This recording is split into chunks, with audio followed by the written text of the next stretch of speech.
저희 말씀 먼저 보겠습니다. 이사야서 43장 말씀인데요. 19절부터 21절입니다. 보라, 내가 새 일을 행하리니 이제 나타낼 것이라.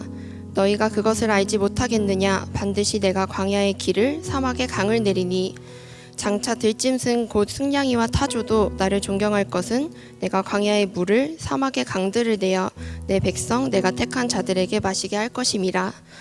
이 백성은 내가 나를 위하여 지었나니 나를 찬송하게 하려 함이니라. 아멘. 저희가 광야에 있거나 사막에 있을 때 하나님께서 저희를 택하시고 마시게 하시는데요. 저희를 지키시리라 약속하신 이 약속을 보면서 단순히 저희의 갈증을 해결하는 것에서 끝나는 것이 아니라 저희의 창조 목적인 하나님을 찬송하는 것까지 이어질 수 있기를 소망합니다. 오늘 이 예배가 다시금 하나님을 높이고 찬양하는 시간이 될 수 있기를 기도로 준비하겠습니다. 먼저 공동체를 위한 기도입니다. 저희 청년부 공동체가 하나님께 받은 사랑이 흐르기를 소망하는데요.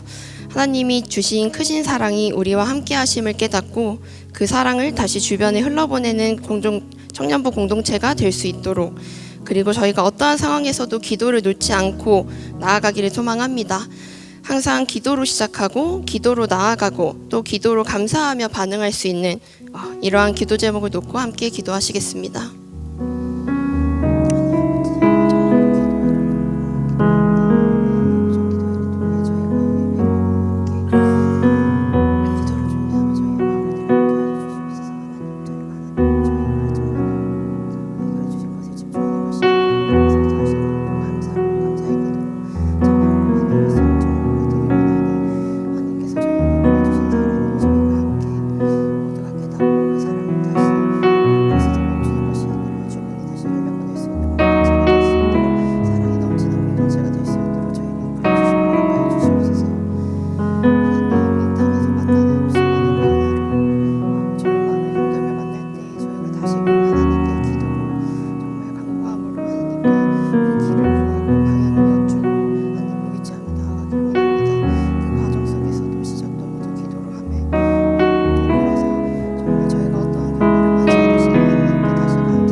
다음으로 예배를 섬기는 이들을 위한 기도입니다.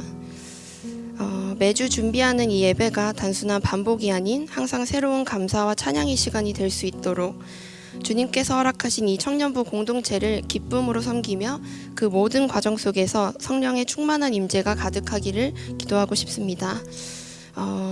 매주 정말 돌아오는 예배이고 매주 하는 동일한 섬김일 수 있지만 섬기는 이들이 매 주일마다 정말 새로운 시간으로 하나님을 만나는 시간이 될 수 있기를 소망합니다. 이 섬김도 청년부 공동체도 하나님이 우리에게 허락하신 귀한 것임을 바라보고 섬김의 순간 모두 성령 충만할 수 있도록 함께 기도하시겠습니다.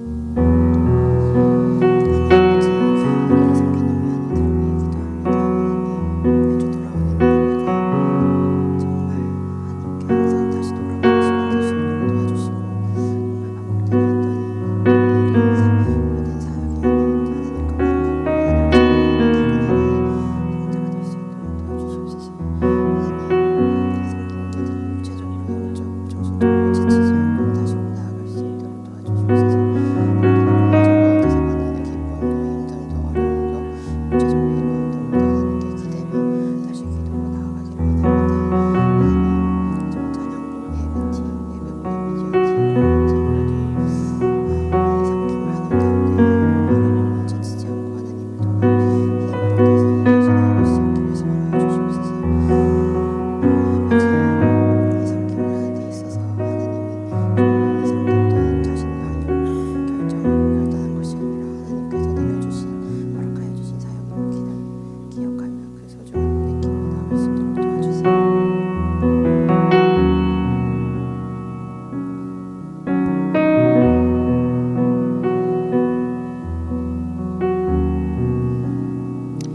마지막으로 예배를 위한 기도입니다.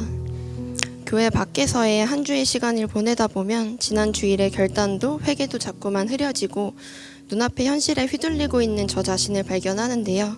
그렇기에 오늘의 예배 동안 지난 한 주를 되돌아보며 온 마음으로 회개하고 다가올 한 주를 살아갈 힘을 얻는 시간이 될 수 있도록 내 안에 커진 나를 내려놓고 다시 하나님이 내 삶의 중심에 놓이는 영적 회복의 시간이 되도록 소망하며 함께 기도하시겠습니다.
사랑하셔서 우리의 죄를 십자가에 달리심으로써 우리를 자유케 하신 그 예수님을 찬양하며 나아갑니다. 오직 우리의 유일하신 왕, 우리의 인생의 지도자, 우리 인생의 구원자이자 구주이신 하나님만을 바라보며 예배로 나아갑니다. 이 시간 오직 하나님만 영광 받으시는 그런 예배 받으시옵소서. 예배의 시작과 끝을 주관하시고 우리의 찬양과 우리의 기쁨을 받으시기를 예수님의 이름으로 기도드립니다. 아멘. 모두 자리에 일어나셔서 사도신경으로 예배 향해 나아갑시다. 전능하사 천지를 만드신 하나님 아버지를 내가 믿사오며 그 외아들 우리 주 예수 그리스도를 믿사오니 이는 성령으로 잉태하사 동정녀 마리아에게 나시고 본디오 빌라도에게 고난을 받으사 십자가에 못 박혀 죽으시고 장사한 지 사흘 만에 죽은 자 가운데서 다시 살아나시며 하늘에 오르사 전능하신 하나님 우편에 앉아 계시다가 저리로서 산자와 죽은 자를 심판하러 오시리라. 성령을 믿사오며 거룩한 공회와 성도가 서로 교통하는 것과 죄를 사하여 주시는 것과 몸이 다시 사는 것과 영원히 사는 것을 믿사옵나이다. 아멘.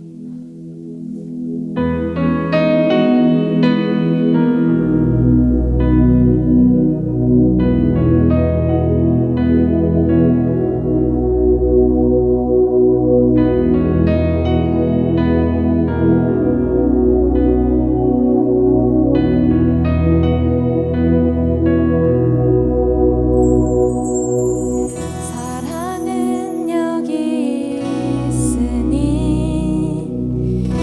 내게 찾아오셨네.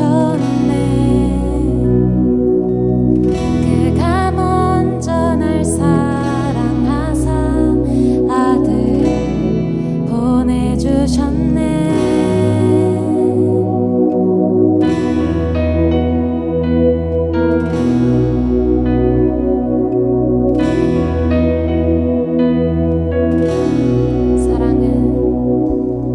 사랑은 여기 있으니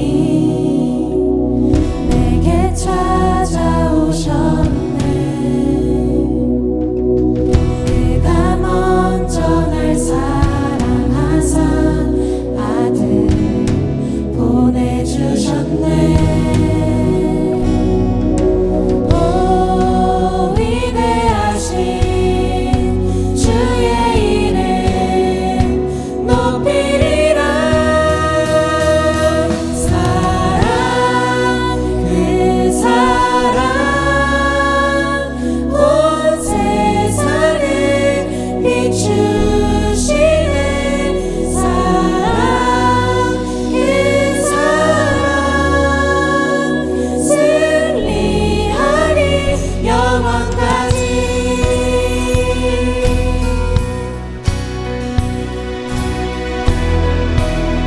함께 고백합시다. 사랑은 여기 있으니. 사랑은 여기 있으니 예수 내 안에 있네. 완전한 그의 사랑 안에 함께 살게 하셨네. 오 위대하신 주의 이름 높이리라. 사랑 그 사랑 온 세상을 비추시네. 사랑 그 사랑 승리하리 영원까지.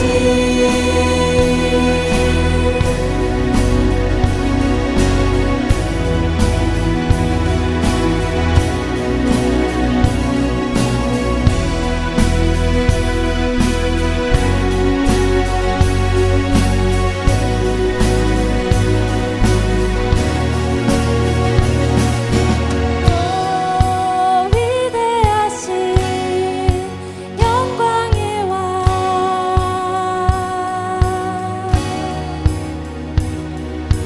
오 위대하신 영광의 왕.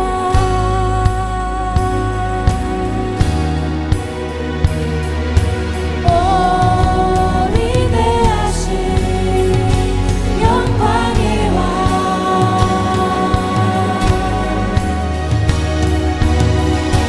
오 위대하신 영광의 왕 높이리라. 사랑 그 사랑 온 세상을 비추시네. 사랑 그 사랑 승리하리 영원까지. 사랑 그 사랑 온 세상을 비추시네. 사랑 그 사랑 승리하리 영원까지.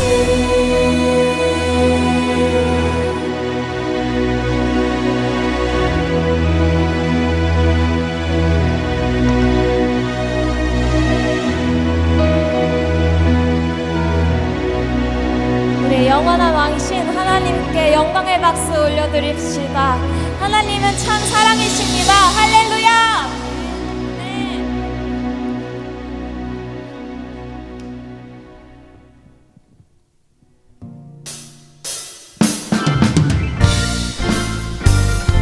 이 시간 우리의 죄를 사하신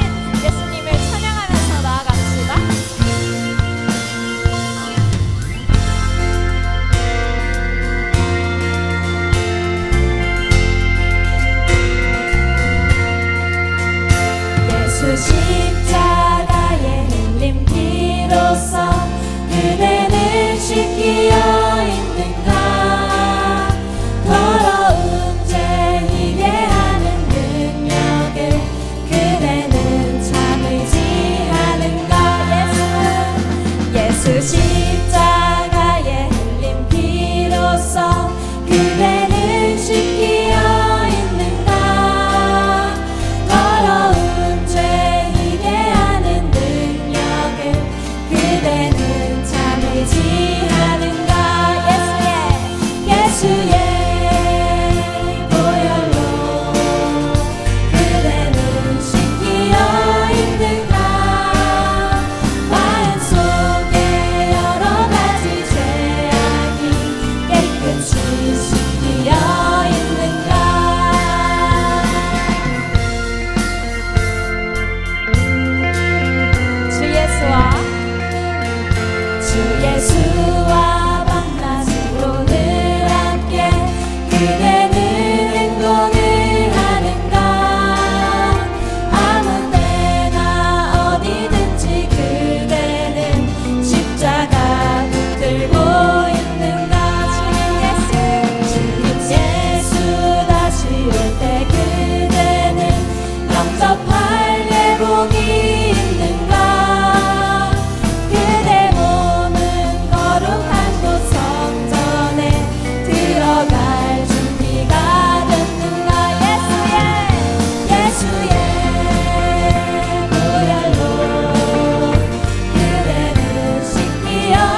기도하기를 원합니다. 영원하시고 완전한 예수께서 우리의 죄를 자유케 하셨습니다.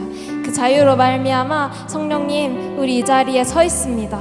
그 사랑으로 말미암아 이 자리에 서 있으니 성령님 우리에게 새 힘을 부어주시고 사랑의 힘을 부어주시옵소서. 주님, 그 사랑으로 말미암아 우리 세상을 다시 사랑할 수 있는 그 성령의 힘을 주님 허락하여 달라고, 이 시간 성령 충만함 가득하게 달라고 기도하면서 나아갑시다. 기도합시다. 사랑의 주님 감사합니다. 주님, 우리에게 성령의 충만함을 허락하여 주시옵소서. 주님, 성령님 이 시간 우리와 함께하여 주셔서 주님 기도할 수 없는 그 사랑의 힘을, 믿음의 힘을, 평화의 힘을 우리와 함께하게 하여 주옵소서. 주님, 죄로가 된 우리에게 성령 가득함을 허락하여 주셔서 주님 은혜와 사랑을 선포할 수 있는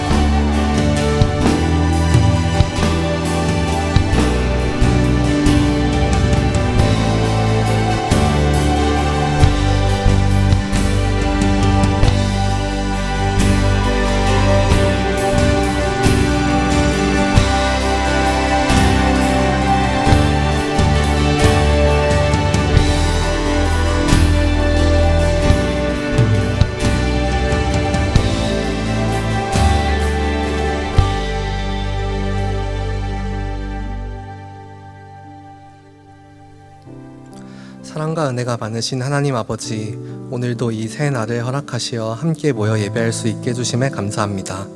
당신께 먼저 된 사랑을 받아 본래 당신이 누구인지 알지도 못했고 알 수도 없던 자들이 이제는 당신을 나의 구주, 나의 아버지, 나의 하나님이라 고백할 수 있게 된 자들이 되어 이곳에 모였습니다. 주님, 우리의 예배를 기뻐 받아주세요. 자녀답지 못한 삶을 살았던 지난 한 주를 회개합니다.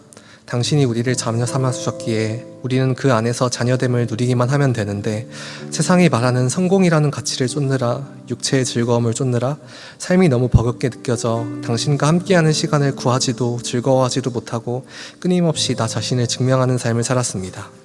이 시간 세상을 향했던 우리 마음의 방향을 다시 당신께 돌려드립니다. 우리가 죄인 되었을 때 우리 삶에 찾아오셔서 사랑스럽다 말씀해 주신 주님, 지금도 우리를 위해 중보하고 계시는 예수님의 보혈을 힘입어 주님의 보좌 앞으로 나아갑니다. 우리를 한 공동체로 불러주셔서 감사합니다. 진리의 말씀으로 우리를 거룩하게 하사 주님의 영광을 부어 우리로 하나 되게 하겠다 말 기도하신 예수님을 따라 사는 남서윤의 교회 청년 공동체가 되기를 원합니다. 아직도 우리는 연약해 서로 담을 쌓고 살아가지만 우리의 구주 되신 예수님이 몸으로 그 담을 허무셔서 하나가 되게 하셨기에 우리도 하나 될 수 있음을 고백합니다. 우리 안에 계신 성령님, 우리 마음에 빛을 비추사 예수님이 하신 일들을 깨닫고 기억함으로 서로 사랑을 행하고 하나님께서 우리 공동체에 주신 가치를 기뻐 따를 수 있는 마음을 부어주세요. 우리가 잘 해서가 아니라 주님의 사랑이 우리 안에 있기에, 예수님의 사랑을 서로 나눌 수 있기에, 예수님과 함께할 수 있기에 이 교회가 천국이 되기를 원합니다. 이 모든 일들을 교회의 머리 되신 예수님 인도해 주세요. 우리 각자에게 각자 가정이라는 공동체를 주셨습니다. 그렇지만 다른 관계들과는 달리 쉽게 끊어지지 않는다는 것을 알기에 그 관계를 소중하게 대하지 못함을 고백합니다. 가정에서의 사랑 또한 당신의 진정한 사랑이 없음을 할 수 없음을 고백합니다. 주님, 우리에게 진정한 당신의 사랑이 무엇인지 알게 하시고, 그리하여 누구보다 사랑하지만 사랑을 표현하기 어려운 가정 공동체 속에 주님의 사랑을 꽃피울 수 있게 도와주세요. 가정 안에서의 이해되지 않는 상황, 관계, 환경 가운데 고통받는 지체들이 있습니다. 치유의 영 되신 주님, 그들에게 찾아가셔서 그들의 마음을 위로하시고 그 상황에서 견딜 수 있는 힘을 부어주세요. 지금 이 상황이 납득되지 않더라도 그저 버티고 서 있음을 통해 마침내 그 상황을 당신의 때에 당신의 뜻으로 선하게 인도하심을 경험할 수 있도록 단단히 붙들어 주세요. 누구보다 우리의 마음을 잘 아시는 주님, 마음의 패부까지로 감찰하시는 주님, 고통 가운데 있는 모든 이들에게 찾아가서 치유하시고 회복시키사 그들로 주님의 일을 보고 그 일로 말미암아 주님께 영광을 돌릴 수 있도록 도와주세요. 아울리치가 모집 중에 있습니다. 당신의 이름이 불리지 않는 몽골과 일본 두 땅으로 나아가길 결단한 청년들을 축복하여 주시고, 여러 상황과 마음으로 고민하는 시대들이 있다면 상황과 마음을 열어주사 아울리치로 나아갈 수 있도록 인도해 주세요. 이곳에서 남서윤의 교회와 미랄학교라는 크고 놀라운 일을 행하신 하나님께서 탄자니아와 필리핀과 엘국과 여러 국가와 또 몽골과 일본 땅에서도 여전히 당신의 크신 계획대로 일하고 계심을 아울리치를 통해서 경험하는 청년들이 되기를 원합니다. 이제 말씀을 듣습니다. 말씀을 전하시는 이완 목사님에게 위로부터 내려오는 성결하고 화평한 지혜 부어주사 듣는 이들이 믿는 자에게 역사하시는 하나님의 큰 일들을 깨닫고 기억하는 시간이 되도록 성령님 함께하여 주세요. 감사드리며 이 모든 말씀 다시 오실 우리 왕 예수님의 이름으로 기도드립니다. 아멘.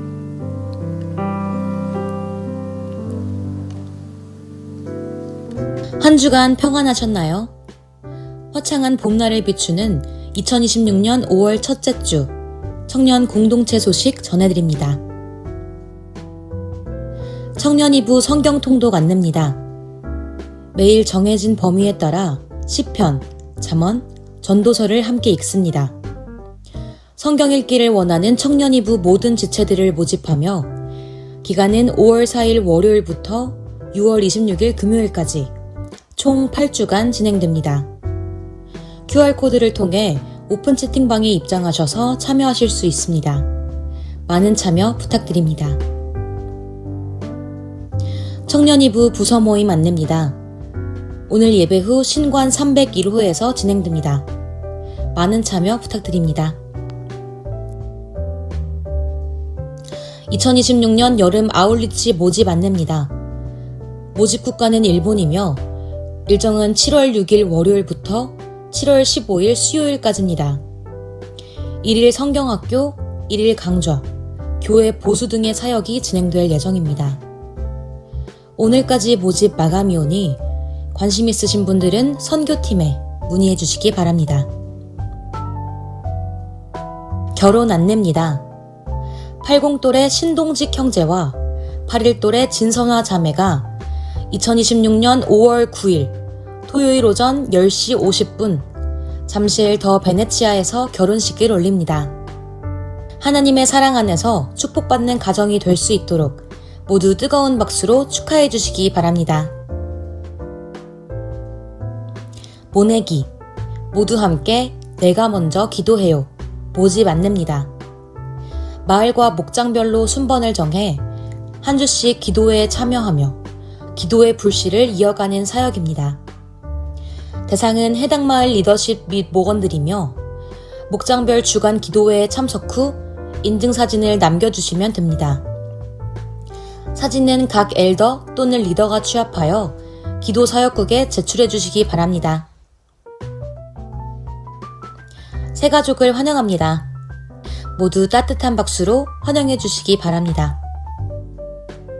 우리 교회에 처음 오신 분들께서는 예배당 뒤편 새가족실로 방문해 주시면 자세한 안내를 받으실 수 있습니다. 자세한 내용은 주보를 참고해 주시기 바랍니다.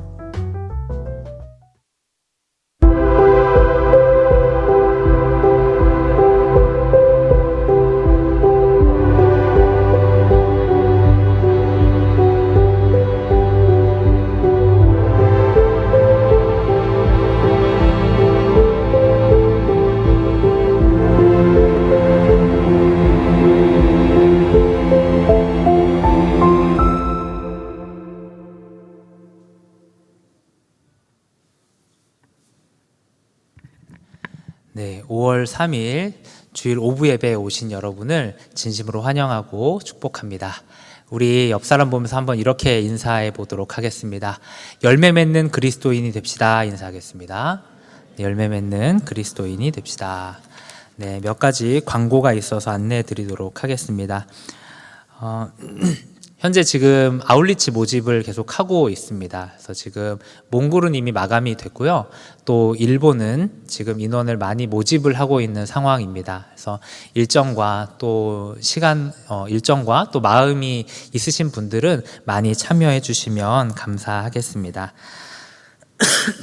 네, 그리고 한 가지 좀 광고를 더 드리자면, 아까 전에 그 모내기 광고, 이제 같이 기도하는 이 광고를 좀 드렸었는데요. 저희가 이렇게 중간에 일정이 조금 더 생기다 보니까, 요 모내기 요 사역은 6월 달부터 시작하는 것으로 그렇게 알고 계시면 될 것 같습니다. 그래서 중간에 이제 5월 달에 좀 몇 가지 진행되는 일들이 있어서, 부득이하게 좀 이 일정이 좀 밀리게 되었는데요. 이 점 참고해 주시면 감사하겠습니다. 네, 우리 오늘 함께 나눌 하나님 말씀은 갈라디아서 5장 22절에서부터 23절까지의 말씀입니다. 신약성경 308페이지에 있습니다.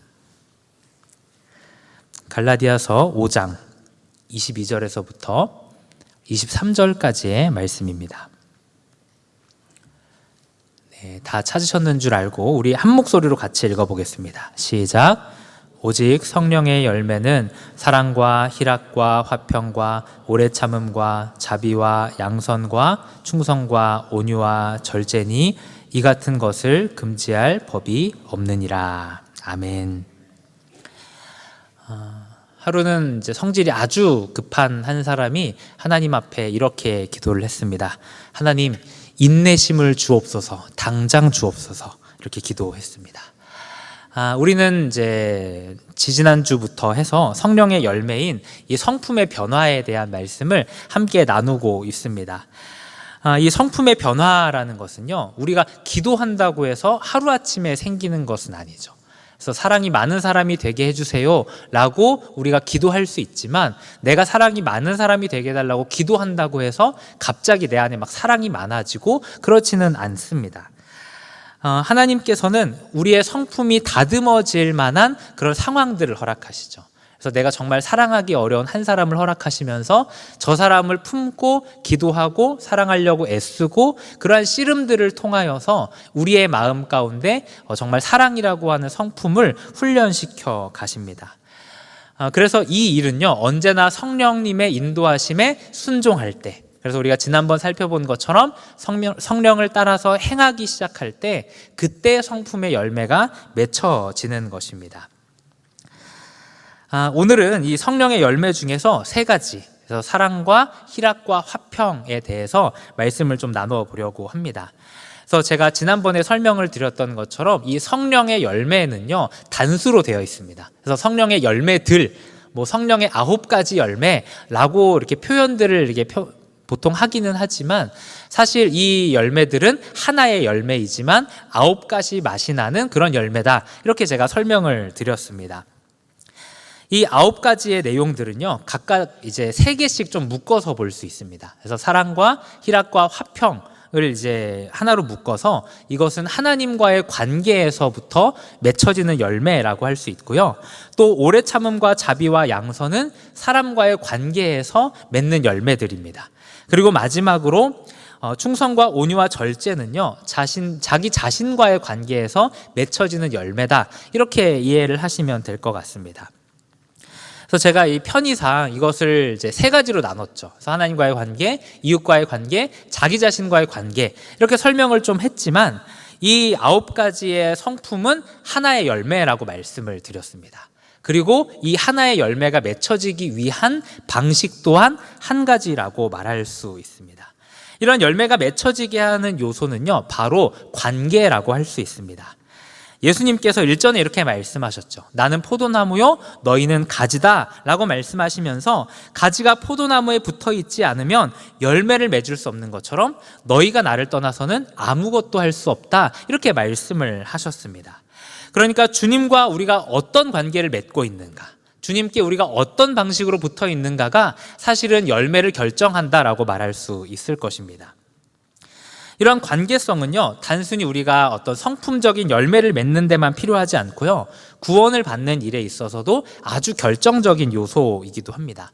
요한복음 17장 3절 말씀, 우리 한번 같이 읽어보도록 하겠습니다. 시작.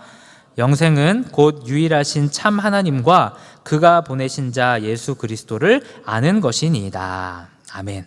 예수님께서는 이 기도를 하시면서 이렇게 말씀하셨어요. 영생은 참 하나님과 그가 보낸 자 예수 그리스도를 믿는 것이다, 이렇게 하지 않으시고 아는 것이다 라고 말씀을 하셨습니다. 그러니까 구원을 받기 위해서는 우리가 잘 알듯이 예수님을 믿어야 되죠. 근데 예수님께서는 이 믿음이라고 하는 것을 다른 단어인 아는 것이다 라고 하는 말로 바꿔서 지금 이야기를 하고 계십니다.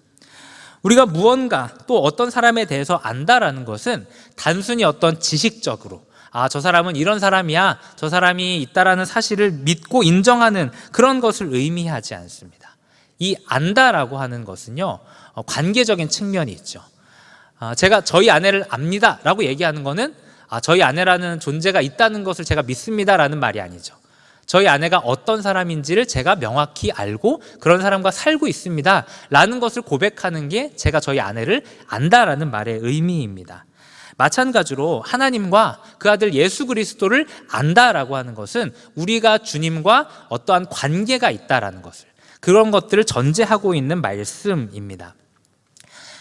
결국 우리의 구원이라고 하는 것은요, 단지 예수님께서 십자가에 달려 죽으셨어, 날 위해 죽으셨어 라고 하는 사실을 인정하고 그 사실을 아는 것이 아닙니다. 우리가 구원을 얻는 것은 뭐냐면 그것이 나를 향한 주님의 놀라우신 은혜의 사건임을 믿고 받아들이는 것이죠. 그것을 진정으로 아는 것입니다. 그래서 하나님과의 인격적인 사귐이 있어야 하는 것이죠. 이렇게 하나님과 우리가 바른 관계를 맺으며 또 열매를 맺기 위해서 꼭 필요한 것이 그런 의미에서 하나님을 아는 것이다, 이렇게 말할 수 있습니다. 그래서 우리가 평소에 믿음이 언제 생깁니까? 내가 믿음이 하나도 없는데 갑자기 어느 순간인가 믿음이 훅 하고 들어왔죠.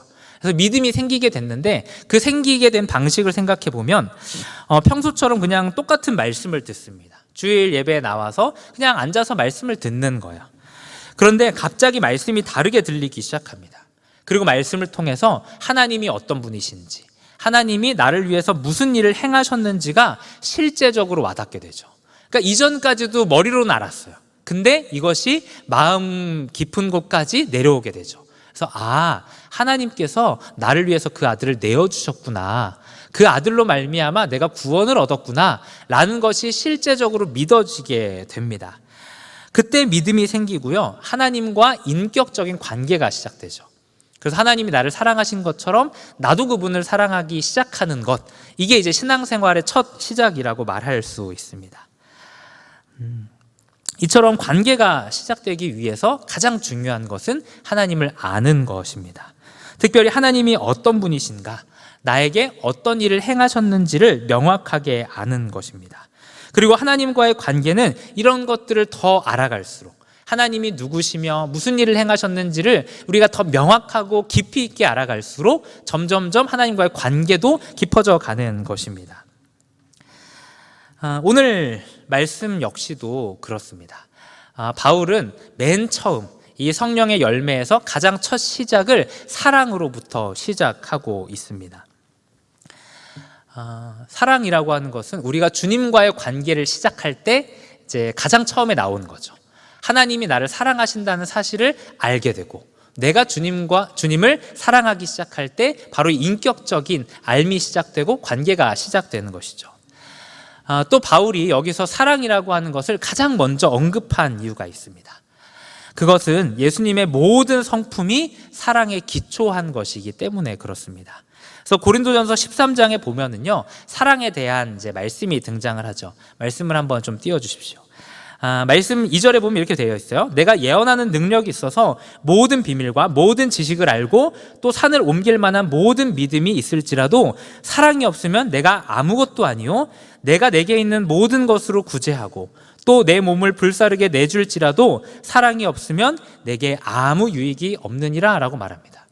그러니까 내가 열심히 사람의 방언과 천사의 말을 한다 할지라도 사랑이 없으면 다 쓸데없는 일이고, 또 내가 예언하는 능력이 있고 모든 지식과 비밀을 알고 산을 옮길 만한 믿음이 있고 또 심지어는 내가 다른 이들을 구제하고 내 몸을 내어준다 할지라도 사랑이 없으면 이 모든 것은 다 헛것에 불과하다, 이렇게 말을 하고 있습니다.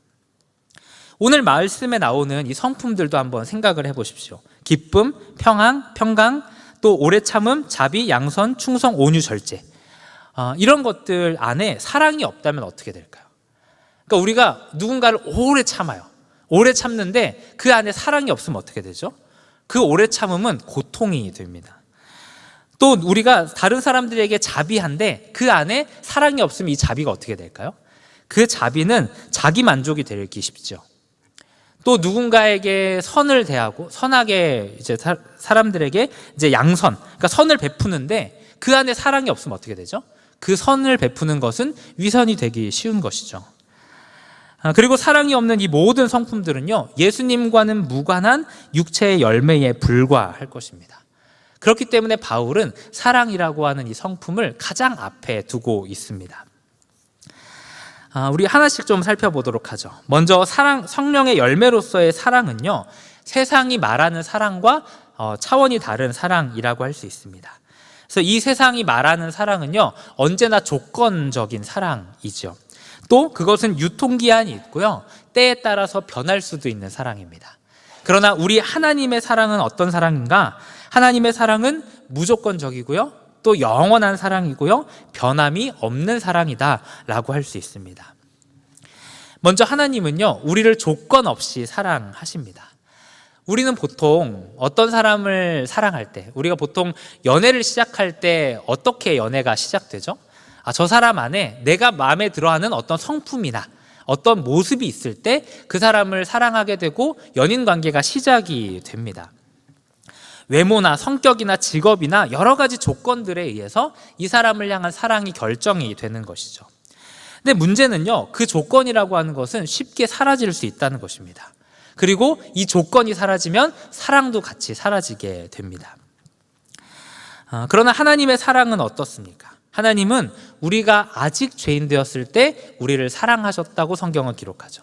또 우리가 원수 되었을 때, 그때 하나님께서 우리를 위해 아들을 내어주심으로 하나님께서 자기 사랑을 확증하셨다, 이렇게 말씀합니다. 그러니까 하나님의 사랑은 어떤 사랑인가? 우리의 조건에도 불구하고 하시는 사랑이죠. 우리가 어떤 모습이든지 어떤 형편이든지 간에 하나님께 그것은 별로 중요하지 않습니다. 중요한 것은 하나님께서 우리를 사랑하시기로 결단하시고 작정하셨다는 사실입니다. 그래서 마틴 루터는요, 하나님의 사랑을 가리켜서 하나님은 사랑의 대상을 찾아다니는 사랑이 아니라 사랑의 대상을 창조하는 사랑이다, 이렇게 이야기를 했습니다. 또 팀 켈러 목사님도 이런 표현을 했죠. 그러니까 하나님은 우리가 사랑스러워서 우리를 사랑하시는 것이 아니라 하나님께서 우리를 사랑하시기 때문에 우리가 사랑스러워져 가는 것이다, 이렇게 또 표현을 하기도 했습니다. 그러니까 하나님의 사랑은 어떤 사랑인가? 우리에게 조건을 찾는 사랑이 아니라는 거예요. 너가 이렇게 기도도 열심히 하고 말씀도 잘 보니까 너는 좀 내가 사랑할 만해. 너 이렇게 예배도 맨날 빠졌지. 너 이번 달에 몇 번 나왔어. 이러면서 조건을 따져서 너 이렇게 하면 내가 너 사랑 못하지 라고 말씀하시는 그런 사랑이 아니라는 것입니다. 하나님은 사랑스럽지 않은 우리를 먼저 사랑하시는 분이시죠. 그래서 우리가 하나님을 알기도 전에, 심지어는 역사적으로 2000년 전에 우리를 위해서 그 아들을 내어주실 만큼 조건을 따지지 않는 그런 사랑입니다. 그리고 하나님께서는 우리가 하나님의 사랑에 걸맞는 자가 되도록 또 거룩하고 영광스러운 모습으로 우리를 빚어가시고 우리를 만들어 가시는 사랑이라고 할 수 있습니다. 또 우리 하나님의 사랑은요, 영원한 사랑이라고 할 수 있습니다. 예레미야 선지자는 하나님의 사랑을 이렇게 말씀했습니다. 우리 말씀 한번 같이 읽어보겠습니다. 시작. 옛적에 여호와께서 나에게 나타나사 내가 영원한 그렇다 하였노라. 아멘. 예레미야 선지자는요, 예레미야 선지자에게 하나님 이렇게 말씀을 하셨어요. 나에게 나타나사 내가 영원한 사랑으로 너를 사랑했다, 이렇게 말씀을 하셨습니다. 그래서 게할더스 보스라는 사람은요, 이 부분을 주의하면서 이렇게 이야기를 했습니다. 우리를 향한 그분의 사랑이 끝나지 않는다는 가장 확실한 증거는 그 사랑이 시작된 적이 없다는 것이다, 이렇게 설명했습니다. 그러니까 하나님이 우리를 영원히 사랑하신다면 그 사랑에는 끝나는 점도 없고 시작되는 점도 없다라는 거죠. 영원이라는 것이 그런 거죠. 시작점도 없고 끝도 없는 그런 사랑이 바로 영원한 사랑이고 우리를 향한 하나님의 사랑이라는 것입니다. 그래서 하나님은요, 단 한순간도 우리를 사랑하지 않은 때가 없으시는 분이십니다. 그래서 지금까지 영원히 사랑해 오셨고 앞으로도 영원토록 사랑하시는 게 하나님의 사랑이라고 할 수 있습니다. 그래서 바울은요, 우리를 그리스도 예수 안에 있는 하나님의 사랑에서 아무것도 끊을 수 없다라고 말합니다. 그러니까 영원한 사랑이죠. 영원한 사랑인데 이 사랑을 천사가 끊겠습니까? 아니면 죽음이 끊겠습니까? 또 우리가 자주 넘어지는 그 죄가 끊겠습니까? 아니면 내가 처한 이 막막한 상황이 우리로 하여금 하나님의 사랑에서 끊을 수 있겠습니까? 그 어떤 것도 우리를 하나님의 사랑에서 끊을 수 있는 것이 없습니다. 그래서 이 사랑은 말 그대로 영원한 사랑이죠. 또 하나님의 사랑은요, 그 특성에 있어서 변하지 않는다라는 특성을 갖고 있습니다. 그러니까 쉽게 표현하면 이런 거죠. 하나님께서 어떨 때는 우리를 5손가락으로 잡고 있다가 어떨 때는 2손가락으로 잡고 있는 그런 일은 일어나지 않는다는 것입니다. 하나님은 언제나 동일한 모습으로 변함없이 우리를 사랑하시는 분이시죠. 근데 우리는 자꾸 어떻게 생각하냐면 내가 하나님 앞에 신앙생활을 잘하면 하나님이 나를 더 사랑하실 것 같고, 또 내가 맨날 죄 짓고 하나님을 떠나 살면 하나님이 나를 덜 사랑하시거나 미워하실 거다, 이렇게 생각하곤 합니다. 그러나 성경이 말하는 하나님의 사랑은 어떤 사랑인가? 그 사랑은 변함이 없는 한결같은 사랑이라고 성경은 이야기합니다. 우리가 죄를 지을 때, 또 불순종하며 살아갈 때 하나님께서 그 모습을 보시고 마음 아파하시죠. 그리고 우리가 지은 그 죄에 대해서 분명 그 죄를 미워하십니다. 그러나 하나님의 이런 모습은요, 우리의 나쁜 행동을 미워하시는 것이지 우리 자체를 미워하시는 것은 아니라는 것입니다. 하나님의 사랑은요, 우리의 상태나 조건에 따라서 그 크기가 달라지지 않습니다. 저는 오히려 하나님의 사랑은 우리의 연약함을 볼 때 더 깊어지고 더 진해진다, 이렇게 보곤 합니다. 그래서 찬송가의 가사처럼 내가 연약할수록 더욱 귀히 여기시는 그 하나님의 놀라우신 사랑이 있죠. 저희 유신이가 이렇게 태어나고 나서 6개월 동안 아주 건강했습니다. 단 한 번도 아픈 적이 없는. 근데 이제 보통 아기들은 6개월까지는 아프지를 않습니다. 그래서 어머니로부터 받은 면역력이 좀 되게 강하기 때문에 거의 이제 약간 이렇게 6개월 무적 기간이 좀 있습니다. 그래서 게임할 때도 이렇게 부활하면 이렇게 무적이 있는데, 이 얘기를 갑자기 왜 했을까요? 제가 네, 이제 어쨌든 6개월 동안은 이제 아프지 않았습니다. 근데 되게 놀랍게 6개월이 딱 되니까 바로 아프기 시작한 겁니다. 그래서 감기에 처음으로 이게 걸렸습니다. 이제 태어나서 처음 아픈 거니까 얘도 당황스럽고 저랑 아내도 이렇게 되게 당혹스러웠습니다. 그렇게 며칠을 기침하고 콧물 흘리고 막 힘들어하는 모습을 보는 거예요. 그래서 막 콧물 흘리면서 우는데 막 짠하기도 하고, 근데 또 되게 귀엽기도 하고, 뭐 이제 여러 가지 감정이 있었습니다. 근데 이제 참 너무 이제 마음이 아픈 거예요. 그러니까 유신이의 이 모습이 마음이 아프면서도 한켠에는 저놈의 감기는 대체 왜 걸려가지고 우리 유신이를 이렇게 힘들게 하나라는 이런 생각이 들었습니다. 그리고 또 마음 한켠에는 저희 아들을 향한 애정의 마음이 막 샘솟기 시작했습니다. 그러니까 아프니까 얘를 볼 때 더 불쌍하고 더 이렇게 마음이 짠하고 애틋한 그런 생각이 드는 것입니다. 그리고 이전보다 유신이를 향한 사랑의 마음이 더 깊어지는 것을 제가 느꼈습니다. 우리 하나님 아버지의 사랑은 어떠할까요? 그러니까 우리가 연약할 때, 또 우리가 낙심 가운데 있을 때 하나님께서 막 우리를 정죄하실까요? 야, 너 그것도 못하냐? 너 이런 거에도 넘어지냐? 하나님이 이렇게 말씀하실까요? 저는 그렇지 않다고 생각합니다. 하나님께서는 우리가 연약할 때, 우리가 넘어지고 죄 가운데 무너질 때마다 그 모습을 보시면서 우리를 향한 긍휼과 애정의 마음이 더 깊어지실 것입니다. 이것은 이전에 없던 사랑이 생기는 것이 아닙니다. 이전과 같은 사랑이지만 우리의 연약함이 하나님 안에 있는 그 사랑을 더 자극하고 하나님으로 하여금 우리의 연약함을 고치고자 하는 그 마음의 열망을 더 강하게 일으키는 것이죠. 이처럼 하나님의 사랑은요, 조건이 없는 사랑이고요, 영원한 사랑이고요, 한결같은 사랑입니다. 그리고 우리가 이런 하나님의 사랑을 알기 시작할 때 일어나는 가장 큰 변화는 무엇이냐면 죄를 미워하고 하나님을 더 사랑하게 되는 것입니다. 비렐무스 아브라켈은요, 이렇게 표현을 했습니다. 하나님이 어떤 분이신지를 깨닫기 시작하면 이전에 즐기던 아름다운 모든 것들이 힘을 잃습니다. 이런 것들에게 내어주었던 사랑을 거두어 드립니다. 그렇습니다. 더는 이런 것들을 사랑할 수 없으며 도리어 미워하게 됩니다. 그것들이 하나님을 사랑하는 것에 맞서기 때문입니다.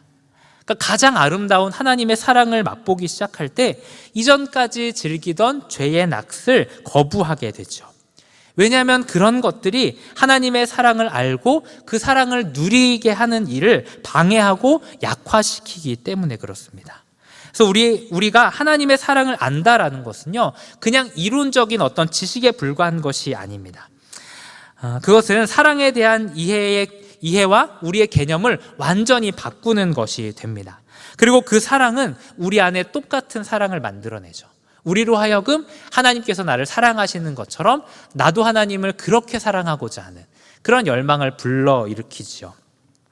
그리고 이 사랑은요, 하나님을 사랑하는 것뿐만 아니라 우리와 함께하고 있는 지체들을 사랑하게 만듭니다. 물론 우리는 완전하지 못해서 하나님처럼 무조건적이고 영원하고 변하지 않는 그런 사랑을 할 수는 없습니다. 그러나 하나님의 사랑을 통해 사랑이 무엇인지를 우리가 깨닫게 되었기 때문에 타인과의 관계에서 이것이 드러나게 되어 있습니다. 그래서 사람을 조건에 따라 사랑하지 않죠. 그래서 이 사람이 이런 모습이 있으면, 저런 모습을 보여주면 내가 이 사람을 사랑할 거야. 그렇지 않으면 국물도 없어 라고 생각하지 않는 것입니다. 사람들을 사랑하는 어떤 모든 조건들이 다 사라지게 되어 있습니다. 그래서 사람을 사랑하는 이유가 하나님이 그를 사랑하시기 때문에, 또 그의 연약함도 하나님이 그를 사랑하시는 이유가 되기 때문에 다른 지체의 연약함에도 불구하고 그를 사랑하고 품을 수가 있는 것이죠. 또 하나님의 사랑을 아는 사람은요, 사랑을 주면서도 그 사랑에 상대방이 반응하지 않는다 할지라도 낙심하지 않습니다. 우리는 보통 사랑을 주면서 사랑을 기대하죠. 내가 이렇게 행동했으니까, 내가 이렇게 호의를 베풀었으니까 이 사람도 나에게 사랑을 돌려주기를 바랍니다. 그리고 그것이 좌절될 때 낙심하게 되고 이 사람을 미워하게 되죠. 그러나 우리 하나님의 사랑은 어떤가? 하나님의 사랑은요, 우리의 사랑을 기대하지 않는 사랑입니다. 우리는 이렇게 생각할 수 있어요. 하나님이 우리를 사랑하실 때, 내가 이렇게 사랑했으니까 쟤도 나를 사랑하겠지? 이렇게 기대할 것이라고 착각합니다. 그러나 하나님의 사랑은요, 그런 인간적인 수준의 것을 훨씬 뛰어넘죠. 하나님은 우리의 어떤 반응을 기대하셔서 사랑하시는 게 아니에요. 우리를 그냥 사랑하시기 때문에 우리를 사랑하시죠. 물론 우리가 하나님을 동일하게 사랑하면 하나님 기뻐하시죠. 그러나 그것을 원해서 우리를 사랑하시는 것은 아니라는 것입니다. 아무 대가를 바라지 않고 그저 죄인들을 사랑하시는 그 사랑 자체가 하나님의 목적이기 때문입니다. 그리고 우리도 그런 사랑을 하게 됩니다. 그래서 저 사람이 내게 그런 사랑을 되돌려주지 않는다 할지라도, 내가 생각한 것처럼 저 사람이 변하지 않는다 할지라도 그 사람을 끝까지 사랑할 수 있게 되는 것이죠. 그것이야말로 참된 사랑이라는 것을 그가 알게 되었기 때문입니다. 그 다음으로 등장하는 것은 희락입니다. 영어로는 joy이죠. 그래서 기쁨이라는 것은 하나님 나라의 본질적인 특성이다, 이렇게 말할 수 있습니다. 우리 로마서 14장 17절 말씀 한번 같이 읽어보겠습니다. 시작. 하나님의 나라는 먹는 것과 의와 평강과 희락이라. 아멘. 하나님의 나라는요, 기쁨의 나라다, 이렇게 말씀하고 있습니다. 만약에 하나님 나라를 갔는데 재미가 하나도 없다, 그럼 어떻게 해요? 영원히 사는데 재미가 하나도 없는 거예요. 하나님 말씀하시는데 막 하품이 나오고 너무 졸려. 그러면은 미치는 거죠. 영원히 사는 것은 축복이 아니라 저주가 될 것입니다. 그러나 하나님 나라는요, 기쁨으로 충만한 곳이기 때문에 그 나라 가는 것이 우리에게 복이 되는 것이죠. 우리가 성령을 따라서 행하기 시작할 때 기쁨을 누리게 됩니다. 그런데 그 기쁨은요, 이 세상의 기쁨, 이 땅에서 우리가 얻을 수 있는 그런 종류의 기쁨과 차원이 다른 하늘의 기쁨이고 영원한 기쁨을 맛보게 되는 것입니다. 이 세상에도 분명 기쁨이라고 하는 요소가 있습니다. 그래서 우리가 하나님이 아니어도 다른 곳에서도 우리는 기쁨을 막 누릴 수도 있죠. 드라마를 보면서 기쁨을 누릴 수 있고, 사랑하는 어떤 사람과 교제를 나누면서 기쁨을 누릴 수도 있습니다. 그런데 성경이 말하는 이 기쁨은요, 세상이 말하는 기쁨과 좀 차이가 있습니다. 몇 가지 차이가 있는데요. 먼저 첫 번째로는 이 기쁨은 그 특성상 신령한 기쁨이다라고 할 수 있습니다. 그래서 세상에는 유사 기쁨이 있죠. 그러니까 기쁨이긴 기쁨인데 하나님으로부터 오지 않는 그런 기쁨들도 있습니다. 때로는 그것이 세상이 주고 죄가 주는 그런 유사한 기쁨일 때가 있습니다. 근데 이게 하나님이 주시는 기쁨인가 아니면 세상으로부터 온 기쁨인가, 이게 좀 아리송할 때가 있습니다. 근데 이제 이걸 분별하는 방법이 있습니다. 그게 뭐냐면, 우리가 어떤 행동을 하는데 하나님과 함께 할 때 더 기뻐. 그러면 참 기쁨이고요, 신령한 기쁨입니다. 근데 내가 어떤 일을 하는데 하나님이 나와 함께 하신다는 사실을 생각했을 때 마음이 불편하고 덜 기쁘다. 그러면 유사 기쁨일 수 있습니다. 어떤 분이 이렇게 질문을 했어요. 예수님 믿으면 고스톱해도 됩니까? 이런 질문을 했습니다.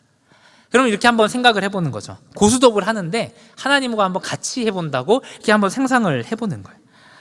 그래서 이렇게 딱 고스톱을 하는데 이렇게 주님 옆에 딱 계시고 딱 하는 거죠. 고스톱을 딱 하는데 하나님 피박입니다. 이러면서 이제 고스톱을 막 하는 거예요.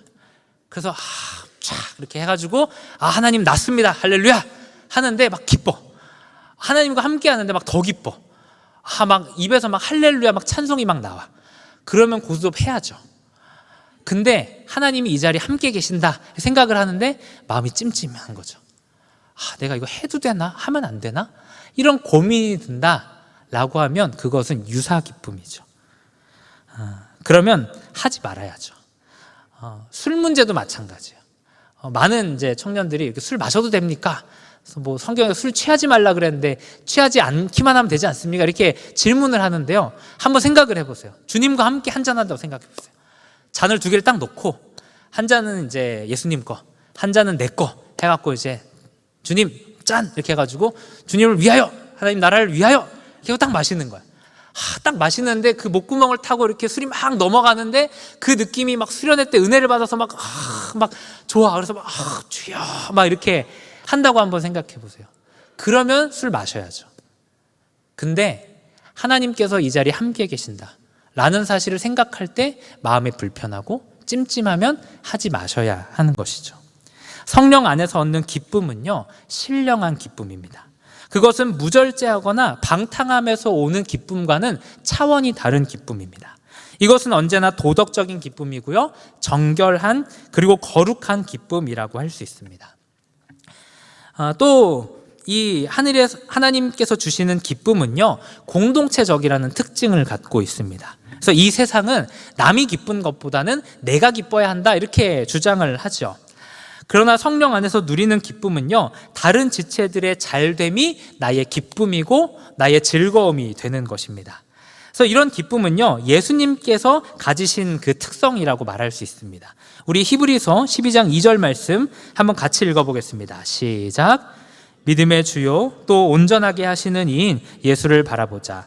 그는 그 앞에 있는 기쁨을 위하여 십자가를 참으사 부끄러움을 개의치 아니하시더니 하나님 보좌 우편에 앉으셨느니라. 아멘. 예수님이 십자가를 지셨는데 예수님이 기쁘셨다, 이렇게 성경은 말하고 있습니다. 십자가를 지시면서 고통과 수치를 당하시는데 예수님의 마음이 대체 뭐가 기쁘셨을까요? 예수님의 기쁨은요, 저와 여러분 같은 죄인들이 구원을 받아 하나님의 자녀가 되고 또 그 안에서 기쁨을 누리는 게 주님의 기쁨이었던 것이죠. 예수님은 자기를 위해 십자가를 지시지 않으셨습니다. 철저하게 우리의 기쁨을 위해서 십자가를 지셨습니다. 그리고 그것을 너무도 기뻐하셔서 십자가에서 받을 모진 고통과 모욕조차도 개의치 아니하셨다라는 것이 성경의 증언입니다. 그래서 이 하나님께서 주시는 기쁨의 특징은요, 언제나 공동체의 적이라고 할 수 있습니다. 그래서 함께하는 지체들의 기쁨이 나의 기쁨이 되는 것이죠. 우리도 다는 아니겠지만 뭐 하늘의 이런 기쁨을 맛보며 살아가죠. 그래서 우리 주변에 어떤 사람이 막 신앙이 무너져 있었는데 이 사람의 신앙이 회복되었다는 이야기를 들었을 때 우리의 마음이 기쁘죠. 또 이 사람이 학교나 회사에서 믿음으로 멋지게 사는 그런 모습들을 보고 또 그런 이야기들을 들을 때마다 우리의 마음 가운데 뿌듯하고 기쁨이 넘치게 되죠. 근데 한번 이렇게 생각을 해보세요. 저 사람이 신앙생활 잘하는 게 나하고 대체 무슨 상관입니까? 저 사람이 믿음으로 잘 살아가는 게 나하고 대체 무슨 상관이죠? 사실 아무런 상관이 없습니다. 기뻐할 만한 이유가 되지 않습니다. 그러나 성령께서 우리 안에 이 기쁨을 허락해 주셨기 때문에 사촌이 땅을 사면 배 아프다는 이 세상의 논리와 다르게 함께 신앙생활하는 지체들이 잘 될 때 그로 말미암아 온전한 기쁨을 누리게 되죠. 그래서 우리가 잘 아는 그 축복송으로 부르는 이 말씀, 사랑하는 자여 내 영혼이 잘됨 같이 내가 범사에 잘되고 강건하기를 내가 간구하노라 라는 고백이 우리의 고백이 되어집니다. 그리고 세 번째로는요, 이 기쁨은요 상황을 초월하는 기쁨이라고 할 수 있습니다. 예전에 제가 블랙 가스펠이라는 영화를 봤는데요, 그 영화에서 이 흑인 목사님께서 이런 이야기를 하셨어요. 행복이라는 것은 상황에 따라서 계속 바뀔 수 있습니다. 그러나 우리가 가진 이 기쁨은 영원한 것이고 절대 변하지 않습니다. 이렇게 말했습니다. 성령 안에서 누리는 기쁨은요, 특성상 이것이 하늘의 기쁨이고 하나님께로부터 오는 기쁨이기 때문에 모든 상황을 초월하여서 누릴 수 있는 영원한 기쁨이죠. 바울은 빌립보서를 이제 감옥에서 기록을 했습니다. 근데 빌립보서를 쭉 보다 보면 되게 자주 등장하는 표현이 뭐냐면 기뻐한다라는 표현이에요. 그러니까 어둡고 축축한 감옥에 갇혀서 밖에 나가지도 못하는 사람이 이 감옥에 앉아서 편지를 쓰는데 기뻐한다, 기뻐한다, 기뻐한다 이렇게 표현을 하는 것이죠. 심지어 빌립보서 4장 4절에서는 주 안에서 항상 기뻐하라. 다시 말하노니 주 안에서 기뻐하라. 이렇게 말씀하고 있습니다. 그러니까 악조건 속에서도 기뻐할 수 있는 것은요, 그가 예수님을 소유한 자이기 때문에 그렇습니다. 아가서 2장 16절 말씀은 이렇게 이야기합니다. 내 사랑하는 자는 내게 속하였고 나는 그에게 속하였도다. 그가 백합화 가운데에서 양떼를 먹이는구나. 이 술람미 여인과 솔로몬의 사랑 이야기를 다루면서 주님과 우리의 관계를 이야기하는 말씀입니다. 그래서 내가 주님께 속했고 주님이 나의 소유가 되셨다라는 그런 고백이라고 할 수 있죠. 사랑으로 말미암아 바울은 예수님의 것이 되고 예수님도 바울의 것이 되어 주십니다. 그리고 이 영원한 관계로 말미암아 그에게 무엇이 없어도 무엇이 채워지지 않아도 변함없이 기쁨을 누릴 수 있는 것이죠. 왜냐하면 그리스도를 소유한 이 기쁨은 누구도 빼앗을 수 없고 영원히 누릴 수 있는 기쁨이기 때문입니다. 마찬가지로 성령 안에서 누리는 기쁨은 예수님과 사랑 안에서 누리는 기쁨이기 때문에 환경을 초월하고 그 기쁨이 한량이 없는 것입니다. 그리고 이런 기쁨은요, 오직 성령을 따라서 행하는 자들만 경험하는 기쁨입니다. 바울은 갈라디아서 5장 말씀에서 성령은 육체를 거스르고 육체는 성령을 거스른다 이렇게 말씀을 했습니다. 그래서 우리가 육신의 즐거움과 세상적인 즐거움을 막 추구하며 살아가기 시작할 때 하나님 안에서, 성령 안에서 누리는 기쁨은 점점 약화된다는 거죠. 또 반대로 우리가 성령 안에서 기뻐하는 것을 추구하며 살아갈 때 세상에서 누리는 기쁨과 즐거움들은 점점 약화되어져 갑니다. 그래서 이 기쁨을 누리기 위한 비결은 뭐냐면 하나님으로 만족하는 것입니다. 하나님 안에서 즐거움과 기쁨을 찾는 것이죠. 이사야서 58장 말씀에 보면은 이런 원리들을 잘 설명해 줍니다. 말씀이 기니까 제가 조금만 이렇게 주황색 부분만 한번 읽어 보도록 하겠습니다. 여호와의 성일이라 존귀한 날이라 하여 이를 존귀하게 여기고 내 길로 행하지 아니하며 내 오락을 구하지 아니하며 사사로운 말을 하지 아니하면 내가 여호와 안에서 즐거움을 얻을 것이라 말씀합니다. 그러니까 우리가 세상에 있는 어떤 즐거움, 오락이 주는 즐거움과 이런 기쁨들을 추구하지 않을 때 얻을 수 있는 게 뭐냐? 여호와 안에서 즐거움을 얻을 것이라 약속해 주고 계시죠. 이것이 하나님 안에 있는 변함없는 기쁨을 누리는 비결입니다. 성령을 따라서 행하는 일, 다시 말해서 이 세상에서 내가 누리려 했던 육체의 기쁨과 즐거움들을 멀리하고 그것들이 나에게 주는 기쁨이 영원하지 않다는 사실을 우리가 인식하면서 주님이 주시는 기쁨으로 나아가기 시작할 때 하나님 안에서 누리는 이 영원한 기쁨을 누리게 된다는 것입니다. 마지막으로 세 번째는요, 화평입니다. 이 화평이라는 것은요, 헬라어로는 에이레네라는 단어입니다. 그래서 보통 이 단어를 평화 혹은 평강이라는 단어로 많이 번역을 합니다. 근데 여러분, 이렇게 평화하면 어떤 이미지가 딱 떠오르시나요?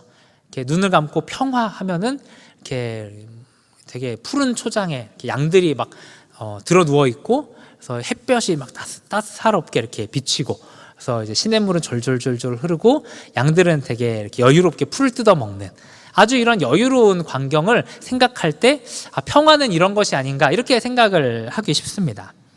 근데 성경이 말하는 평화는요, 이런 어떤 환경에 의한 평화가 아닙니다. 최악의 환경 가운데에서도 하나님이 주시는 평안과 안식을 누리는 것이 성경이 말하고 있는 진정한 평화라고 할 수 있습니다. 이 평화는요, 예수님이 가지신 특성이기도 합니다. 마가복음 4장에 가면은 제자들이 탄 배가 풍랑을 만나게 되죠. 그래서 제자들이 막 우리 다 죽게 생겼구나 이렇게 생각을 하고 있는데, 그때 예수님은 뭐 하고 계시는가? 고물에서 베개를 베고 누워서 주무시고 계셨습니다. 그러니까 밖에는 막 폭풍이 일어나고 큰 물결이 막 일어나서 우리가 죽을 수밖에 없는 상황 가운데 막 있는 거예요. 근데 그곳에서 유일하게 홀로 고요하고 잠잠하게 계신 분이 계시는데 바로 우리 예수님이었다는 것입니다. 성경이 말하는 평화는 이런 것입니다. 우리의 상황이 어떠하든지, 우리의 환경이 정말 풍랑에 있는 그런 상황이라 할지라도 하나님께서 주시는 그 평안을 누릴 때 예수님처럼 이 환경을 초월하는 그런 평안 가운데 있을 수 있다는 것입니다. 특별히 우리가 가진 이 개역 개정 성경에서는 이것을 이제 에이레네라는 단어를 화평이라고 또 번역을 하기도 합니다. 이 화평이라는 단어는요, 관계적인 측면에서 설명하는 것입니다. 그래서 인간의 죄는 하나님의 평화를 깨트린 것입니다. 그래서 보통 이 평화라는 이 히브리어를 샬롬이라고 표현을 하죠. 그러니까 인간의 죄는 하나님의 샬롬을 깨트린 것입니다. 그래서 인간이 범죄한 그 순간부터 인간은 하나님 안에서 누리던 평강이 완전히 깨어진 거죠. 그 전까지는 하나님 안에서 평강을 누리고 어떤 상황과 환경에서도 정말 평안함을 누릴 수 있었습니다. 근데 죄로 말미암아 하나님과의 관계가 깨졌고, 그로 말미암아 하나님 주시는 샬롬을 누리지 못하게 되는 것이죠. 그러나 예수님께서 십자가에서 다시 죽으심으로 말미암아 우리를 위한 화목 제물이 되어 주셨죠. 그러니까 하나님과 우리의 관계를 회복하기 위해서 예수님이 십자가에 달려 죽으셨습니다. 그리고 그로 말미암아 하나님과 우리 사이에 있는 이 샬롬이 완전히 회복이 되는 것입니다. 중요한 것은 우리가 이 사실을 아는 것입니다. 아까 서두에도 이야기했지만 이 사실을 알기 시작할 때 거기로부터 평안이 오는 것이죠. 베드로 후서 1장 2절 말씀은 이렇게 이야기합니다. 우리 한 목소리로 한번 같이 읽겠습니다. 시작. 하나님과 우리 주 예수를 알므로 은혜와 평강이 너희에게 더욱 많을지어다. 베드로 사도가 뭐라고 권면합니까? 하나님과 우리 주 예수를 알므로 은혜와 평강이 너희에게 더욱 많을지어다. 너희들의 상황이 좋아져서 평강하기를 원합니다. 은혜가 풍성하기를 원합니다. 이렇게 말하는 것이 아닙니다. 너희가 하나님과 예수 그리스도를 알므로 은혜와 평강이 너희에게 더욱 많을지어다. 이렇게 말합니다. 평강은 상황이 아닙니다. 그리스도 안에서 하나님과 우리가 어떤 관계가 되었는지, 또 그것을 아는 데서부터 오는 것이 은혜와 평강이라는 것입니다. 그래서 예수님의 십자가가 무엇을 의미하는지를 알아야 하고, 또 하나님이 그 아들로 말미암아 나를 어떤 존재로 대우하시는가를 알아야 그때 그 사실로부터 우리 안에 평안이 찾아오는 것입니다. 그래서 복음 안에서 하나님과의 관계가 어떻게 회복되었는지를 아는 사람은 그 평안을 누리면서 동시에 피스메이커가 되죠. 이것은 단순히 싸움이나 논쟁을 싫어하고 평화를 사랑하는 그런 류의 사람이 된다는 말이 아닙니다. 구원이라고 하는 것이 결국은 화목, 다시 말해서 하나님과 우리의 관계 회복을 위한 사건임을 깨달았기 때문에 하나님을 알지 못하는 자들에게 화평케 하는 복음을 전하는 자가 되고요, 교회 안에서 서로를 가로막고 있던 그 담을 허무는 사람이 된다라는 말입니다. 우리가 그리스도 안에서 하나님과의 관계가 어떻게 바뀌었는지를 알 때 무엇에도 흔들리지 않는 견고한 믿음과 평안을 얻게 됩니다. 그리고 화목케 하는 이 일을 위해서 헌신하는 사람이 되어지는 것이죠. 네, 오늘 말씀을 좀 정리하면서 짧게 두 가지만 좀 적용하고 마치도록 하겠습니다. 먼저 첫 번째로는요, 말씀을 읽고 순종하셔야 합니다. 우리가 성령을 따라서 행한다라는 것은 단순히 듣는 것을 넘어서 그 말씀을 행하는 자리로 나아간다라는 의미입니다. 그래서 하나님의 은혜의 놀라움은요, 하나님의 은혜는 쓰면 쓸수록 더 풍성해진다라는 겁니다. 그러니까 이 세상에선 무언가를 쓰면 이것은 소모되고 사라지죠. 그렇지만 하나님의 은혜는 그 은혜를 받고서 은혜를 활용하기 시작할 때, 은혜를 쓰기 시작할 때 오히려 더 풍성해집니다. 그리고 반대로 은혜를 묵혀두기 시작할 때 그 은혜는 점점 약화됩니다. 하나님께서 여러분들에게 은혜를 주셨다고 한다면 그 은혜를 부지런히 사용해서 사랑과 희락과 화평을 이루도록 하는 일에 우리는 힘을 써야 할 것입니다. 그래서 사랑하기 어려운 지체들을 사랑하는 일에 우리의 마음과 시간과 물질을 사용해야 합니다. 또 세상의 기쁨을 걷어내고 하나님 안에 있는 그 기쁨을 누리기에 힘을 써야 합니다. 또 하나님을 바르게 알아서 평강을 누리며 다른 이들과 화평케 하는 일에 우리의 에너지를 사용해야 합니다. 그렇게 성령을 따라서 행하기 시작할 때 하나님 안에서 누리는 사랑과 기쁨과 평안이 더 풍성해지는 것입니다. 여러분의 마음 가운데 하나님의 사랑을 좀 더 알았으면 좋겠어, 하나님의 사랑이 더 채워져야 해 라는 마음이 있다면 여러분들이 한번 사랑하려고 노력해 보십시오. 정말 내가 사랑하고 싶지 않은 그 지체를 위해서 기도해 보고 또 사랑하는 그 싸움을 한번 해 보십시오. 그때 우리 안에서 성령의 열매로서의 사랑이 점점 풍성해지는 것을 경험할 것입니다. 또 여러분 안에 기쁨이 없으십니까? 그렇다면 여러분 안에서 내가 지금까지 추구하고 있었던 세상의 기쁨, 세상의 평안과 즐거움들을 버리고 주님 안에서 기쁨을 누리려고 한번 애써 보십시오. 또 공동체에 있는 사람들을 기뻐하려고 한번 마음을 다해 보십시오. 그러면 우리 안에 하나님께서 주시는 그 영원한 기쁨이 점점점 충만해지는 것들을 여러분 느끼게 될 겁니다. 그리고 마지막으로 평안. 아까도 이야기했듯이 하나님과 그 아들 예수 그리스도를 알기 시작할 때 우리 안에 평안이 채워지죠. 하나님을 아는 일에, 그분이 나를 위해서 행하신 일들을 더 분명하고 선명하게 아는 일에 여러분들의 시간과 마음을 한번 쏟아보십시오. 그때 여러분들의 마음에 하나님이 주시는 기이한 평안, 우리의 상황과 환경을 초월하는 그 하늘의 평안이 여러분들의 마음 가운데 부어지게 될 것입니다. 두 번째로는 반복적으로 하나님과 교제하라는 것입니다. 하나님과 교제하지 않는데 성령의 열매가 맺혀질 수는 없습니다. 많은 분들이 교제하기는 합니다. 그러나 너무 간헐적으로 교제할 때가 있습니다. 근데 이런 간헐적인 교제는요, 오히려 우리의 마음을 식어지게 만들죠. 우리가 친한 친구가 있어도 이 친구와의 교제가 줄어들게 되면 자연스럽게 관계가 소원해지게 되죠. 그래서 이 사람과 교제가 이렇게 줄어들면 아무리 친한 관계라도 3년, 4년 동안 대화 한마디 없이 살고 지내다가 만나면 이제 관계가 좀 어색해지고 막상 만났을 때 별로 할 말이 없는 것들을 경험하게 됩니다. 하나님과의 관계도 마찬가지입니다. 우리가 간헐적으로 하나님과 교제할 수 있습니다. 일주일에 2-3번 그렇게 큐티할 수 있죠. 누군가에게 이거는 대단한 교제다 이렇게 말할 수도 있겠지만 그렇게 뜨문뜨문 그렇게 이제 듬성듬성 하나님과 교제할 때 그 교제는 우리의 영혼을 이렇게 성령 안에서 행하도록 만들 수가 없습니다. 그래서 여러분 좀 권면하기는 한 주에 2-3번 큐티하는 것으로 만족하지는 않았으면 좋겠습니다. 밥도 우리가 매일 먹지 않습니까? 밥을 매일 먹어야 매번 살아갈 수 있는 힘을 얻죠. 일주일에 2-3번 밥 먹으면 무슨 힘으로 살아갈 수 있겠습니까?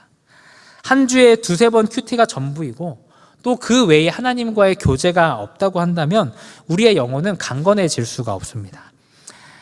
오히려 간헐적인 그 교제로 인해서 큐티나 성경 읽기, 기도와 같은 것들이 해야 하는 숙제처럼 느껴질 수도 있습니다.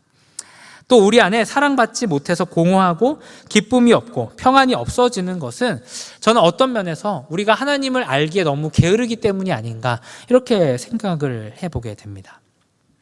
그러나 우리가 매일의 삶을 통하여서 하나님을 더 알아가고 또 사랑의 교제를 나누는 그 시간을 통하여서 우리의 영혼이 더 강건해지기 시작하고 하나님의 사랑과 기쁨과 평안으로 우리는 충만해지게 됩니다.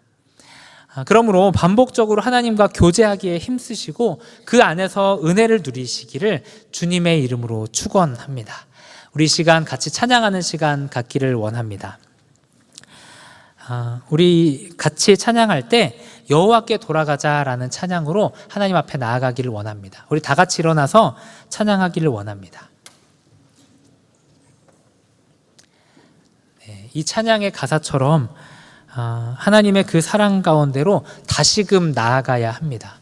그리고 그 사랑이 우리의 마음 가운데 사랑을 만들고 기쁨을 만들고 평안을 만드는 줄 믿습니다. 우리 이 시간 함께 여호와께 돌아가자 같이 찬양하겠습니다.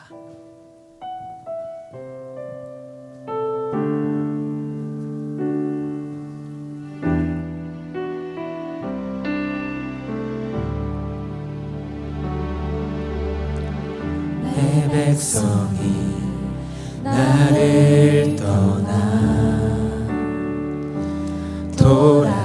돌아섰지만 내 사랑이 내 백성을 포기 못하니 내 모든 것 내어주고 나 그들을 얻으리라. 여호와께 돌아가자. 우린 돌아서도 그는 변치 않네. 여호와께 돌아가자.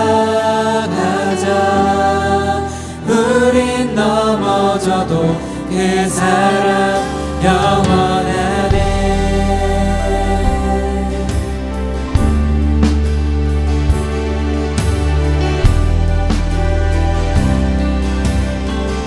우리 처음 가사로 한 번 더 고백하기를 원합니다. 내 백성이 나를 떠나 돌아섰지만 내 사랑이 내 백성을 포기 못하니 내 모든 것 내어주고 나 그들을 얻으리라. 여호와께 돌아가자. 우린 돌아서도 그는 변치 않네. 여호와께 돌아가자. 우린 넘어져도 그 사랑 영원하네. 우리 함께 찬양하며 나아갑시다. 오래 참고 자신을 내어주네. 서로 사랑할 때 세상은 주보네. 사랑은 절대 지지 않네. 사랑은 오래 참고 사랑은 오래 참고 자신을 내어주네.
그 사랑 영원하네.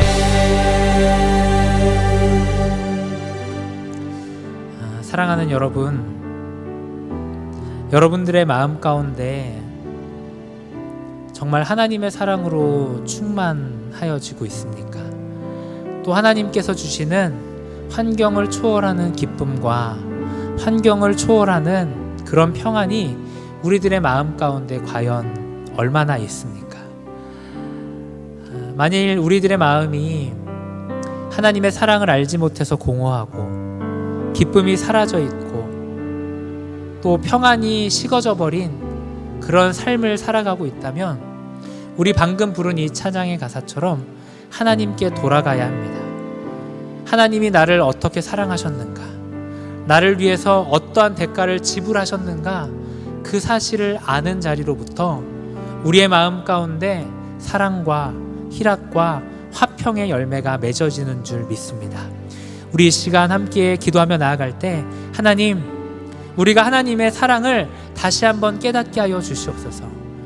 하나님의 사랑을 다 안다고 하는 그 마귀의 음성을 뿌리치고 하나님의 사랑을 새롭게 알아가는 우리들이 되게 하여 주시옵소서. 이전에 하나님의 사랑을 알았던 것보다 더 하나님의 사랑을 깊이 있게 알고 경험하는 우리들의 삶이 되기를 원합니다. 하나님의 사랑을 물붓듯 부어주시고 그 사랑 안에서 참된 사랑과 기쁨과 평안을 누리는 우리들의 삶이 되게 하여 주시옵소서. 우리 이러한 기도 제목 가지고 함께 통성으로 기도하며 나아가겠습니다. 사랑과 은혜가 풍성하신 하나님 아버지, 우리의 심령 가운데 하나님의 사랑이 부어져야 하는 줄 믿습니다.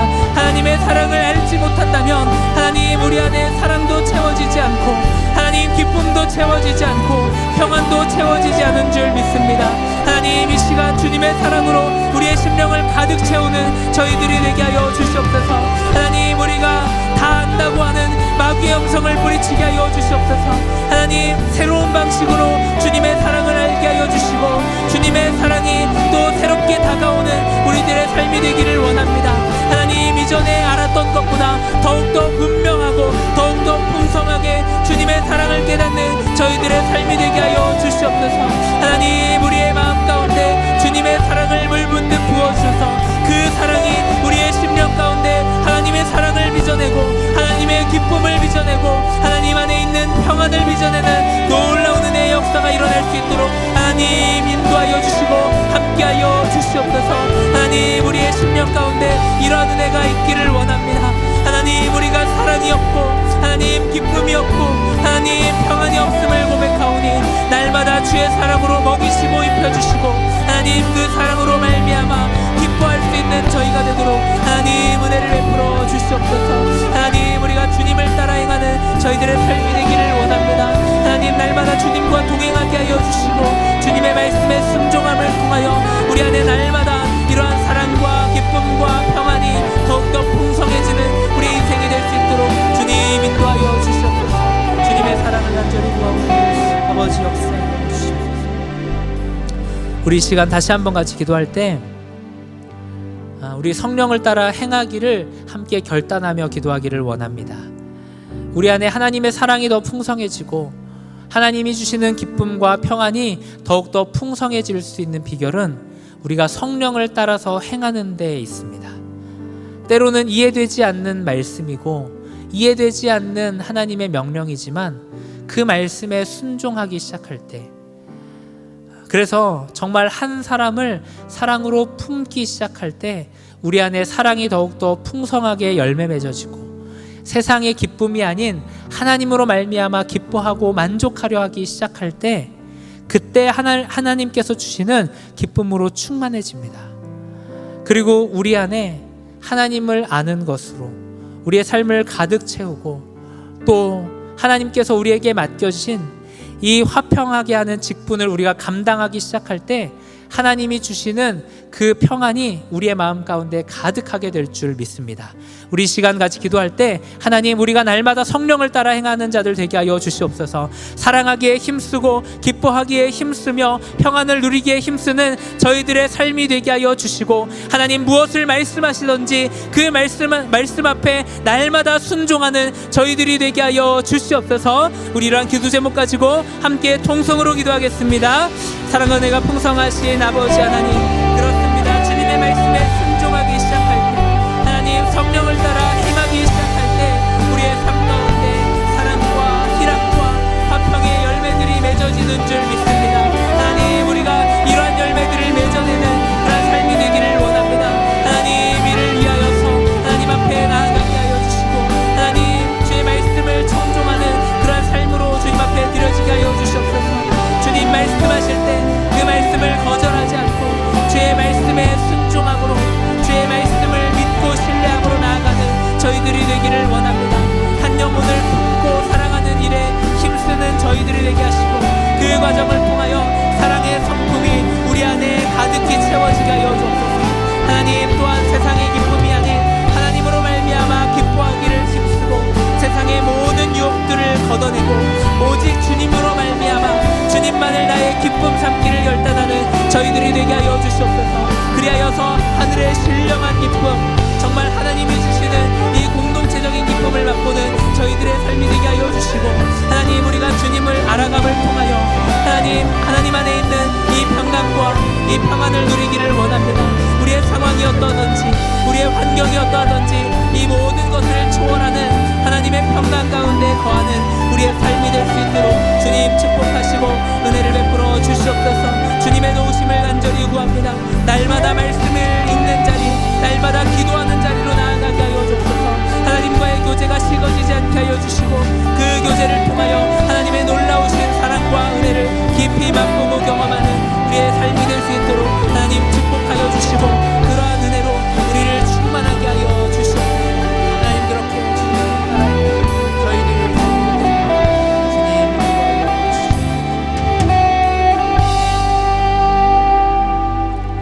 사랑이 많으신 하나님 아버지, 우리가 성령을 따라 행하기 시작할 때 성령의 열매인 사랑과 희락과 화평이 우리의 삶에서 맺어지는 줄 믿습니다.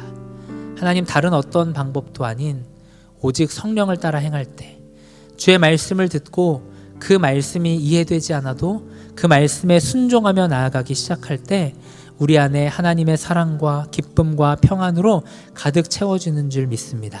하나님, 우리가 날마다의 삶 가운데 주님을 더 알아가기에 힘쓰는 자들이 되게 하시고, 아는 데서 그치지 않고 그 말씀을 따라서 행하는, 그래서 성령을 따라 행하는 저희 모두가 되게 하여 주시옵소서. 하나님, 이 모든 과정들을 통하여 우리의 삶 가운데 성령의 열매를 아름답게 맺어가실 주님의 놀라우신 은혜를 기대합니다. 하나님, 매 순간, 매 시마다, 매 분마다, 매 초마다 주의 말씀을 듣고 순종하는 일에 힘쓰는 저희가 되게 하시고, 그로 말미암아 하나님께서 우리에게 복으로 허락하시는 성령의 열매가 가득히 맺혀지는 저희 모두의 삶이 될 수 있도록 하나님 축복하여 주시옵소서. 그렇게 우리가 주님의 말씀에 순종할 때 우리의 삶에 가장 복된 것들로 채우실 그 주님의 은혜를 기대하고 사모하오니, 날마다 이러한 은혜가 우리 안에 충만할 수 있도록 하나님 역사하시고 은혜를 베풀어 주시옵소서. 감사를 드리옵고 살아계신 예수님의 이름으로 기도드렸습니다. 아멘. 우리 시간 다 같이 일어나서 찬양하시면서 준비하신 예물 하나님 앞에 올려드리도록 하겠습니다.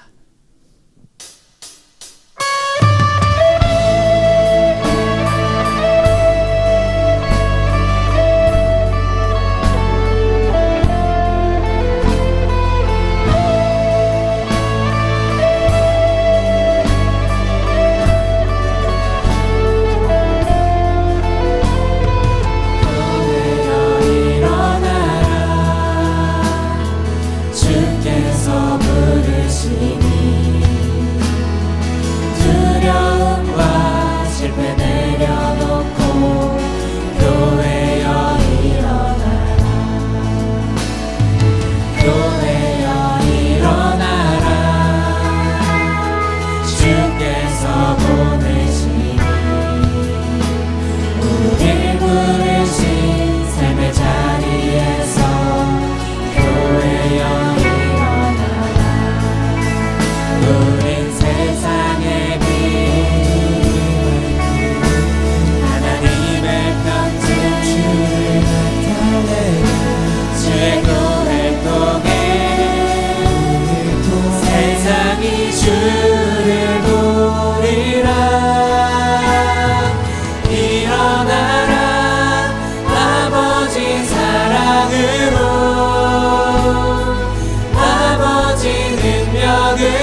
사랑이 많으신 하나님 아버지, 오늘도 주님 앞에 귀한 예물을 가지고 나와왔습니다. 하나님, 우리의 소유가 넉넉하여서 하나님 앞에 드리는 것이 아닌, 하나님, 우리의 소유에 부족함에도 불구하고 하나님 앞에 우리의 마음을 담은 이 예물을 올려드립니다. 하나님, 이 예물과 함께 드리는 우리의 마음과 우리의 정성을 기쁘게 흠양하여 주시옵소서. 하나님, 이 예물을 통하여서 지금도 이름도 없이 빛도 없이 귀하게 사명을 감당하고 계시는 선교사님과 선교사님의 사역에 이 예물을 귀하게 사용하여 주시고, 복음의 통로로 복음이 힘있게 전파되는 일에 이 예물을 귀하게 사용하여 주시옵소서. 하나님, 우리 귀한 청년 지체들이 세상에서 빛과 소금의 역할을 감당하게 하시고, 어디에 있든지 하나님의 자녀다운 이 정체성을 놓치지 않고 하나님의 자녀답게 담대하게 살아가는 귀한 청년들 다 되게 하여 주시옵소서. 지금은 우리 주 예수 그리스도의 은혜와 하나님의 무한하신 사랑과 성령의 교통하심이 사랑과 희락과 화평의 열매를 맺기를 간절히 소원하며, 날마다 성령을 따라 행하기를 결단하는 모든 지체들 위에, 이들의 학업과 일터와 가정 위에 이제로부터 영원토록 함께 있을지어다.